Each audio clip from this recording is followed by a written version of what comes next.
আসসালামু আলাইকুম। শীত তো চলেই এসেছে। এই শীতে আমার সঙ্গী সাথীদের সাথে পরিচয় করিয়ে দিয়ে চলুন। একজন আছেন নিভিয়া বডি লোশন, তার সাথে আছেন নিভিয়া সফট ক্রিম। শাওয়ার করার পরে আমি হাতে, মুখে, পায়ে তাদেরকে ব্যবহার করে থাকি যাতে আমার স্কিন সফট থাকে।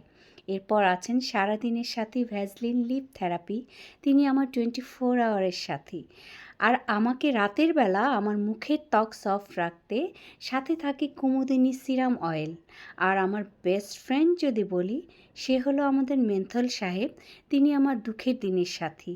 ঠান্ডায় নাক বন্ধ হয়ে যায়, খুব খারাপ অবস্থা হয়ে যায় আমার, তখন তিনি আমাকে হেল্প করেন। আমি মুখে ভাপ নিয়ে থাকি নাকে, যাতে আমার নাকের বন্ধ হয়ে যাওয়াটা দূর হয়ে যায়। এরাই হচ্ছে আমার বন্ধুরা। আপনাদের শীতের বন্ধুরা কই? আপনাদের সাথে আছে তো? এই যে দেখুন আমার মেন্থল সাহেব, আমার দুঃখের দিনের সাথী, আমার ঠান্ডার সাথী। Thank you. ভালো থাকবেন।